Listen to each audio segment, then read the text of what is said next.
माँ की छाव। नरहरिपुर गांव, जहां ज्यादातर लोग खेतों में मेहनत करके अपना पेट पालते थे, वहीं एक छोटा सा घर था, मिट्टी से बना, खपरेल की छत, आंगन में तुलसी और दरवाजे पर एक लटकती घंटी। उसी घर में रहती थी शारदा देवी और उसका इकलौता बेटा राजू।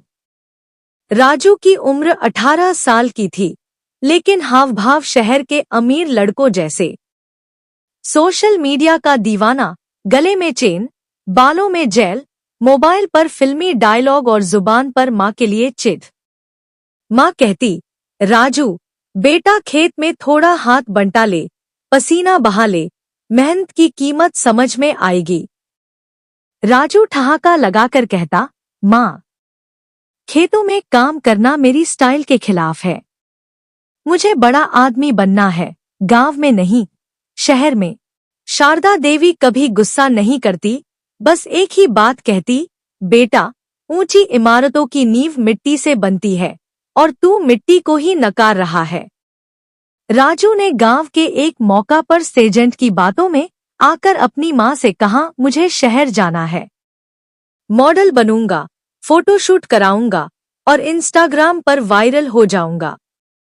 बस कुछ पैसे दे दो माँ। शारदा ने आंखें भरकर अपना सोने का मंगलसूत्र गिरवी रख दिया और बेटे को पैसे देकर शहर भेज दिया। राजू को शहर भा गया, ऊंची इमारतें, चमचमाती गाड़ियां और सुंदर कपड़े पहनने वाले लोग। लेकिन जल्द ही उसका सामना उस कड़वे सच से हुआ जिसे वो कभी जानना नहीं चाहता था। फोटोशूट के नाम पर लोगों ने उससे पैसे ऐंठे, मॉडलिंग के वादे झूठ निकले और काम तो दूर, खाने के भी लाले पड़ने लगे। एक दिन वह बस अड्डे पर बैठा था, चेहरे पर न कोई मुस्कान, न ही कोई उम्मीद। तभी उसके पास एक बुजुर्ग महिला आई जो झाड़ू लगा रही थी। उसने राजू से कहा, बेटा सफाई वाला काम छोटा नहीं होता, पर भूखे पेट से बड़ा नहीं कोई काम। राजू चुप रहा, लेकिन उस दिन पहली बार उसे माँ की बातें याद आईं। राजू ने उसी महिला के साथ एक सफाई कंपनी में काम पकड़ लिया। सुबह सुबह सड़कें साफ करता, दोपहर को होटल में बर्तन धोता और रात को किसी लॉज के बाहर सोता। धीरे धीरे उसका घमंड उतर गया। अब उसे माँ के पसीने की कीमत समझ में आने लगी थी। 6 महीने बाद जब उसने पहली बार 1,500 रुपए कमाए, उसने एक थैला खरीदा, माँ के लिए एक साड़ी और कुछ मिठाइयाँ रखीं और गांव लौट आया। जब वह घर पहुंचा, दरवाजा खुला था, आंगन सूना था और माँ दिखाई नहीं दी। राजू ने पड़ोसी से पूछा, माँ कहाँ है?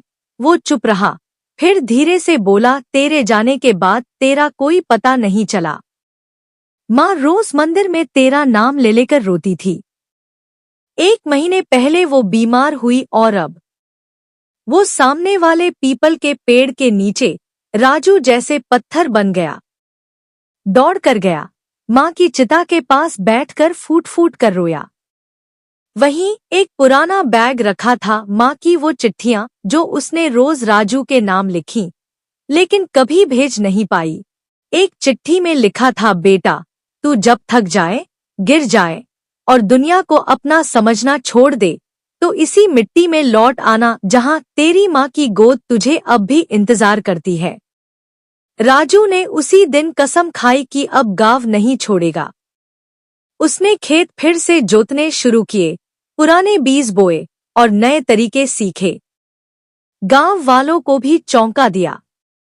जो लड़का कभी दाढ़ी साफ रखना भी स्टाइल समझता था, अब बैलगाड़ी चलाता था, कीचड़ में लथपथ रहता था। धीरे धीरे उसने ऑर्गेनिक खेती का प्रशिक्षण लिया और माँ शारदा फार्म नाम से खेती शुरू की। 3 साल में राजू के फार्म से बनी सब्जियां शहरों में बिकने लगी। कई बेरोजगार युवकों को उसने काम दिया। एक दिन एक बड़ा न्यूज चैनल गांव आया, ग्रामीण क्रांति विषय पर डॉक्यूमेंट्री बना रहे थे। उन्होंने राजू का इंटरव्यू लिया। कैमरे के सामने राजू ने माँ की वही पुरानी तस्वीर उठाई और कहा, ये मेरी माँ नहीं, मेरी धरती है, मेरी जड़ें, मेरी नींव। उस वीडियो को लाखों लोगों ने देखा। राजू धरती पुत्र के नाम से मशहूर हो गया। अब लोग खेतों को त्यागने के बजाय सम्मान देने लगे और हर साल माँ की बरसी पर राजू अपने खेत के कोने में बैठकर उनकी लिखी चिट्ठियां पढ़ता है। उनमें से एक चिट्ठी आज भी उसके दिल में बसी है। बेटा, जिस दिन तुझे अपना सच मिल जाए, समझ लेना तेरा माँ से रिश्ता कभी टूटा ही नहीं था। दोस्तों, कहानी पसंद आई हो तो चैनल को सब्सक्राइब करें, वीडियो को लाइक करें, कमेंट करें और अपने अधिक से अधिक दोस्तों को शेयर करना ना भूलें। धन्यवाद।